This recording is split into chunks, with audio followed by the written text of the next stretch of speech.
Welcome back my friends. आज हम फिर प्रीवियस एग्ज़ाम में पूछे गए प्रश्नों को देखेंगे। तो सेट 1 को हम देख चुके थे। आज हम 2 नंबर सेट देखेंगे जो कि बीपीएससी प्रारंभिक प्रधान शिक्षक और प्रधानाध्यापक में पूछे गए हैं। तो पहला प्रश्न जब देखते हैं, इसमें दिया है कि भारत का केंद्रीय मुद्रा जारी करने वाला बैंक कौन सा है। तो यहाँ पूछा है कि केंद्रीय मुद्रा, तो इसमें जो है रिजर्व बैंक ऑफ इंडिया हो जाएगा। हम देखते हैं रिजर्व बैंक ऑफ इंडिया, जिसे भारत का केंद्रीय बैंक बोला गया है। और स्थापना की जब बात करेंगे तो इसकी स्थापना 1935 के भारत शासन अधिनियम के द्वारा किया गया था। इसका राष्ट्रीयकरण की जब बात करेंगे, राष्ट्रीयकरण इसका 1 जनवरी 1949 को किया गया था। इसका आंसर क्या हो जाएगा? Reserve bank of India. दूसरा है कि भरतनाट्यम का आरंभ किस राज्य में हुआ था। यह राज्य पूछा है कि भरतनाट्यम। भरतनाट्यम की बात जब करेंगे तो इसका हो जाएगा तमिलनाडु में। शास्त्रीय, यह क्या है? शास्त्रीय नृत्य है। जैसे हम पढ़ेंगे आंध्र प्रदेश की, यहाँ का है कुचिपुड़ी। कर्नाटक की बात करेंगे तो यहाँ यक्षगान। आगे हम देखते हैं अगला प्रश्न कि अंतर्राष्ट्रीय शांति बनाए रखने के लिए संयुक्त राष्ट्र का कौन सा अंग मुख्य रूप से उत्तरदायी है। कौन सा अंग पूछा है कि मुख्य रूप से उत्तरदायी है? महासभा, सुरक्षा परिषद, अंतर्राष्ट्रीय। तो इसका आंसर हो जाएगा सुरक्षा परिषद। इसमें देखेंगे जब बात करेंगे तो अनुच्छेद 24 के अंतर्गत सुरक्षा परिषद को अंतर्राष्ट्रीय शांति एवं सुरक्षा बनाए रखने के लिए उत्तरदायी सौंपा गया है, सुरक्षा परिषद को। फिर अगला है, जापान ने वर्ष 1905 ईस्वी में किस शक्तिशाली देश के साथ किस देश को पराजित किया था।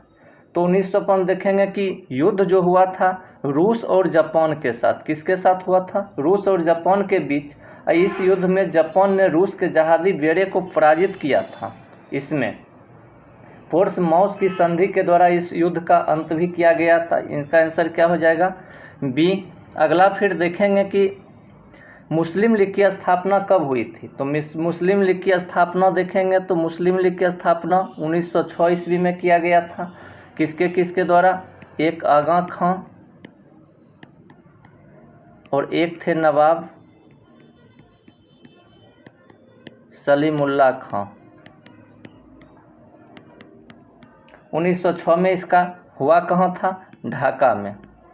अगला है, संविधान सभा का सभापति कौन था। यहाँ पूछा है संविधान सभा का सभापति कौन थे।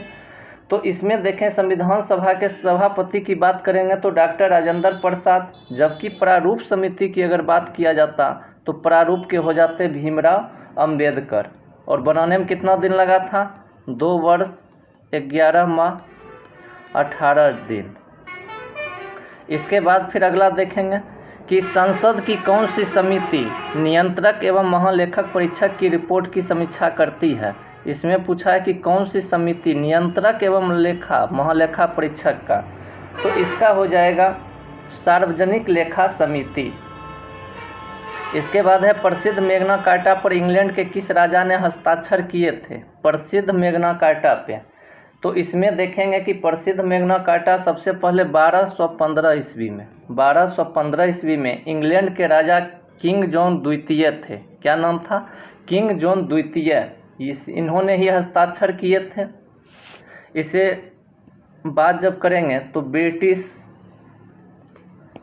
संविधान का बाइबल भी कहा जाता है। ब्रिटिश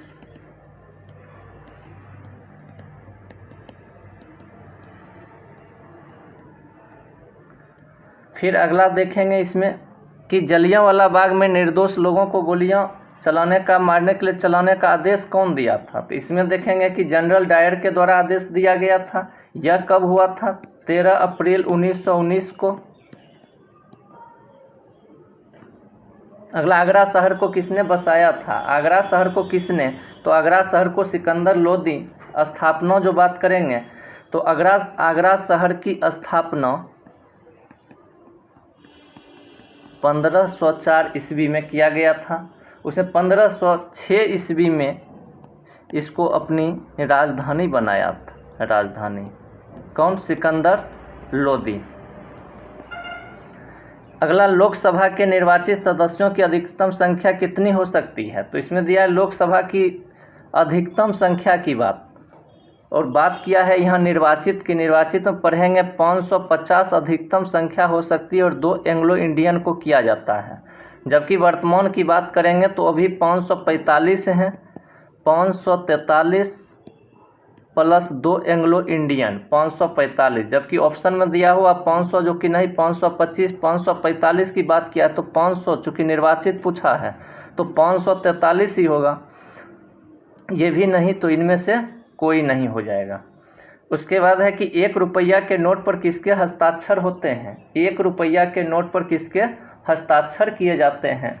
तो इसका हो जाएगा सचिव, वित्त मंत्रालय के सचिव का। तो इसमें ध्यान देंगे कि वित्त मंत्रालय के सचिव 1 रुपया पर, उसके बाद जितना भी रुपया होता है 5, 10, 20, 50, 100, 500, 1000 रुपये, सब पे जो है गवर्नर, रिजर्व बैंक के गवर्नर का साइन होता है, यानी ये।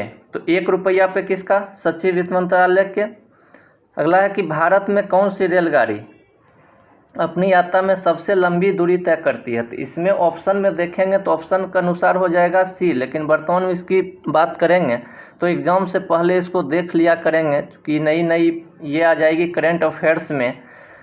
नदी के बहाव की दिशा में परिवर्तन, यहाँ पूछा नदी के बहाव की दिशा में परिवर्तन के कारण बनी हुई झील को क्या कहा जाता है? कौन सा झील का नाम दिया गया है? तो इसका क्या हो जाएगा? गोखुर झील। बहाव की दिशा में परिवर्तन, उसके कारण जो झील बनता है उसी को गोखुर झील कहा जाता है। और इसका जब बात करेंगे तो गंगा, कोसी, दामोदर आदि नदियों द्वारा ऐसी झीलों का निर्माण किया जाता है। अगला, भारत में राज्यों की कुल संख्या कितनी है? यहाँ पूछा है भारत में राज्यों की कुल संख्या कितनी है? तो इसका देखेंगे 18, 20, 28। तो ये पूर्व में जो पूछा गया है उसका ऑप्शन है। वर्तमान की जब बात करेंगे तो ये हो जाएगा कितना? 29। यूरोप को संयुक्त राज्य अमेरिका से कौन सा महासागर अलग करता है? यूरोप को महासागर तो अटलांटिक महासागर। अगला, नागार्जुन सागर किस नदी पर स्थित है? वह है, यहाँ पूछा है कि नागार्जुन सागर किस नदी पर स्थित है? तो नागार्जुन सागर की बात करेंगे तो यह जो है कृष्णा नदी पर स्थित है, और यह पड़ता कहाँ है? आंध्र प्रदेश।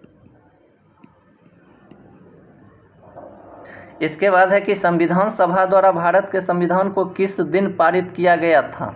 किस दिन यहाँ पूछा है कि पारित किया गया था? तो 26 नवंबर 1900। अगर लागू यही किया जाता कि पूरा संविधान किस दिन लागू, तो 26 जनवरी 1950 को, लेकिन पारित किया गया 26 नवंबर 1949 को पारित किया गया था।